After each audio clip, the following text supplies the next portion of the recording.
মমতা বন্দ্যোপাধ্যায় কংগ্রেসে যোগ দিলে প্রদেশ কংগ্রেস মেনে নেবে? তৃণমূল যমুনার রক্তক্ষরণ ভুলে যেতে পারবেন কংগ্রেস কর্মীরা? বিস্তারিত শুনুন টিভি9 বাংলার ম্যানেজিং এডিটর অমৃতাংশু ভট্টাচার্যর কাছ থেকে। ধরি মাছ নাছুই পানি করলেও সোনিয়া গান্ধী মমতা বন্দ্যোপাধ্যায়ের বৈঠকের খবরটা অন্তত কুণাল ঘোষ অস্বীকার করলেন না। তার মানে বৈঠক একটা হয়েছে, এটা তিনি স্বীকার করলেন। এবং বৈঠকে এই আলোচনাগুলো যে হয়নি সেটা নিয়েও কোনো মুখ খুললেন না। এই মুহূর্তে দলের একান্ত অনুগত যে গুটি কয় লোক পড়ে রয়েছে মমতা বন্দ্যোপাধ্যায়, নিশ্চিতভাবেই তার মধ্যে একজন তিনি। এরকম একটা বৈঠক হচ্ছে, তার মধ্যে কি একটু উৎকণ্ঠা ছিল না? কি হয় ভাবছিল না? দিনের শেষে তিনি তো সাংবাদিকও বটেন। আমরা তো এরকম হাঁকপাক করি, কি হলো, মিটিংটা হলো তো, কি হলো বলুন তো, এরকম কিছু জানা যাবে? এটা কুণাল ঘোষের জানতে ইচ্ছে করেনি। বা যিনি এই মুহূর্তে তার হয়ে একমাত্র ব্যাট করছেন, সেই কুণাল ঘোষের সঙ্গে বৈঠক শেষে মমতা বন্দ্যোপাধ্যায় কিছু কথা বলেননি। এটা কি মেনে নেওয়া যায় বলুন তো? সুতরাং ধরে নিচ্ছি, সরাসরি না হলেও ভায়া মিডিয়া তিনি কিছু না কিছু তো জানেন, এবং তার ভিত্তিতে তিনি কিন্তু যে রটনাগুলো উঠছে চারপাশে সেগুলোকে অস্বীকার করেন।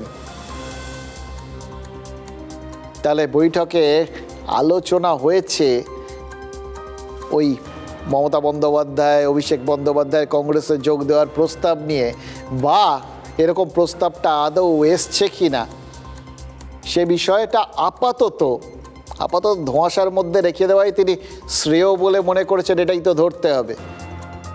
যারা কেন্দ্র বা রাজ্যের মন্ত্রী হন তাদের মন্ত্রগুপ্তি শপথ নিতে হয়, জানেন তো।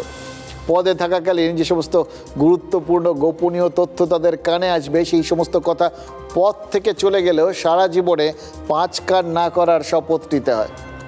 কুণাল ঘোষ কোনোদিন মন্ত্রী হননি, কিন্তু তা বলে মন্ত্রগুপ্তির শপথ কি কারোর কাছ থেকে নেননি? একের পর এক বিধায়ক সাংসদ যখন মমতা বন্দ্যোপাধ্যায়ের সঙ্গ ত্যাগে ব্যস্ত, তখন কুণাল ঘোষ তার নেত্রীর প্রতি কিন্তু আস্থা রেখেছেন। ফলে নেত্রী মানে মমতা বন্দ্যোপাধ্যায় যতক্ষণ কিছু না বলছেন বা অনুমতি দিচ্ছেন, ততক্ষণ পর্যন্ত কুণাল ঘোষ মুখ না খুলতেই পারেন। এটা তো একজন দলের একজন একদম শৃঙ্খলাবদ্ধ সৈনিক সুলভ ব্যাপার। কিন্তু ঘটনা হচ্ছে, তিনি না বললেও বলার বা ইঙ্গিত দেওয়ার লোকের কি অভাব রয়েছে? প্রদেশ কংগ্রেস সভাপতি শুভঙ্কর সরকার এবং প্রাক্তন প্রদেশ কংগ্রেস সভাপতি অধীর চৌধুরীরা তাহলে আছেন কি করতে? এবং সত্যি কথা বলতে কি, কুণাল ঘোষের হয়তো আজকে সত্যিই কিছু বলার নেই, কারণ যতক্ষণ না আচাচ্ছে ততক্ষণ তো কিছু বলার নেই। হতেই পারে এই মুহূর্তে তার দল যদি কংগ্রেসে আশ্রয় পায়, দলনেত্রী, দলনেতা, ওই সেনাপতি এবং দলনেত্রী, তারা যদি সবাই মিলে ওই কংগ্রেসের আশ্রয় যেতে পারেন, অন্তত একটা প্ল্যাটফর্ম তো পাবেন তারা। তারপর আবার নব উদ্যমে পরবর্তী ক্ষেত্রে কি করবেন না করবেন সেই ভাবনা চিন্তা করতে পারেন। কিন্তু তারা ওই স্টেশনে বা ওই ট্রেনে উঠলে, ট্রেনে যারা বসে রয়েছেন তাদের সিট নিয়ে টানাটানি পড়বে না তো? সুতরাং শুভঙ্কর সরকার বা অধীর চৌধুরীরা কি বলছেন সেটা খুব গুরুত্বপূর্ণ এক্ষেত্রে। শুভঙ্কর সরকার বলছেন কাল কি হবে সেটা আজ বলা সম্ভব নয়। মানে আজ যেটা জল্পনা, কাল সেটা সত্যি হতেও পারে। এরকম সম্ভাবনাটা খোদ প্রদেশ কংগ্রেস সভাপতি জিইয়ে রাখলেন।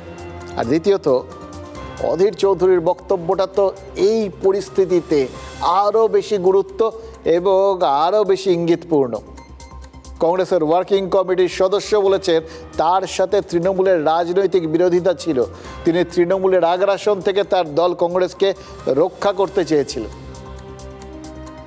তার মানে যদি মমতা বন্দ্যোপাধ্যায় এবং অভিষেক বন্দ্যোপাধ্যায় সত্যিই কংগ্রেসে যোগ দেন, তাহলে অধীর চৌধুরীর কোনো আপত্তি থাকার কথা নয়। কারণ মমতা অভিষেক যদি কংগ্রেসে মিশে যান, তাহলে তাদের হাত থেকে কংগ্রেসকে বাঁচানোর প্রশ্নটাই তো আর থাকে না। আবার উল্টোটাও সত্যি, দলের মধ্যে থেকেই যদি তারা আগ্রাসন চালাতে থাকেন, পুরনো অভ্যেসটা যদি বজায় রাখেন, তাহলে তো তখন তাকে আর দলকে নয়, নিজেকে বাঁচানোর চেষ্টা করতে হবে। এবার এই দুজনের কথাকেই যদি কংগ্রেসের তরফ থেকে এখন পর্যন্ত দেওয়া বার্তা বলে ধরে নিই, তাহলে ধরতে হবে দিল্লির লাড্ডু হয়ে গেছে গোটা ব্যাপারটা। কেউ না কেউ খাবেন এটা তো বুঝতে পারছি, এবং কেউ না কেউ খেলে কেউ না কেউ পস্তাবেন এটাও বুঝতে পারছি। মানে হয় মমতা বন্দ্যোপাধ্যায়, অভিষেক বন্দ্যোপাধ্যায় খাবেন এবং কংগ্রেসে গিয়ে ইগো বিসর্জন দিয়ে অস্তিত্ব রক্ষার চেষ্টা করবেন তারা, আর নয়তো যে মমতা অভিষেককে দুদিন আগেও শুভঙ্কর সরকার বা অধীর চৌধুরী দুর্নীতিগ্রস্ত বলে গালমন্দ করেছেন, তারা তাদের বরণ করে নিতে বাধ্য হবেন। এবার বরণ করতে গিয়ে তাদের স্খলন হবে কিনা, মানে নিজেদের পদচ্যুতি হবে কিনা, সেটা তো আবার পরবর্তী ক্ষেত্রে জানা যাবে। কারণ ওই যে বললাম, রাজনীতি হচ্ছে সম্ভাবনার শিল্প, সেখানে কাল কি হবে সেটা বুক ঠুকে কেউ বলতে পারেন না।